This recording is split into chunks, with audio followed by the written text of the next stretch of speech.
Okay, if you want to have this beautiful design, what you do is this: open your canvas. The first thing you're going to do is to go look for shape like this, right? Position it very well. Make sure it's well positioned. You can see this is well aligned. Okay, now after it's well aligned, next thing you're going to do is to go look for the right color you want to use based on the photo you are working with, right? So I choose to work on blue color. Alright, so I pick up this blue color. Alright, so that's the first thing you're going to do. Now after you have gotten that, go to your element and look for what's called inner shadow. Alright, type the word inner shadow, then look for the search. When you do that, okay, we're going to come up with so many of them. Pick up this very right one, okay, this very first one. Use that one, then come up again, position it very well, make sure it's well aligned. Ensure it's well aligned. You can use your edge, alright, to make sure that your notch rather, to make sure it's well aligned. Position it very well, don't rush, because good things makes a lot of difference, right? So make sure you position it well.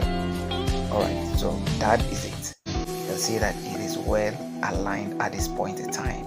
Okay, beautiful. So if you are so sure that is well aligned, then the next thing you're going to do is to go back to element again. Okay, quickly go back to element, and this time let's go and look for a shape.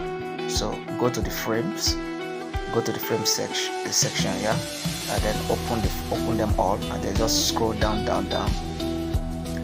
to this point where you're going to see this beautiful frame. Or you pick up that frame, very good, and then position it very well to make sure that the down part is aligned with the entire circle. Alright, make it well aligned. You can see those 4 lines cutting across it. Okay, make sure you can use a nudge to nudge it very well. It should be properly nudged. When that is done, pick up the picture, place it on top of the frame. Alright, position it very well, just like that. Okay, and make sure that again it's well aligned. When you do that, remove the background.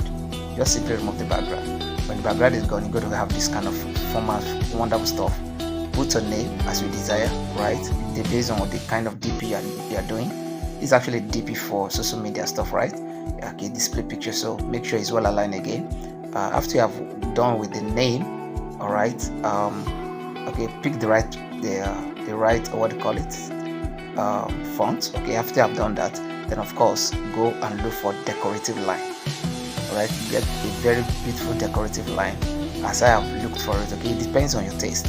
For me, this particular one, this very first one, this golden kind of one is what I want, so I brought it here and then place it under the name.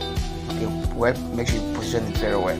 The right thing I can do is to just add a few things like Duoco Design, which is my brand name, and I work on it, and this happens to be the final result. And other ones follows for Swift Trip, other one follow again for Lift Travels. Guys, if you love this, give it a thumb up, follow us for more. Thank you, God bless you. I'm out now.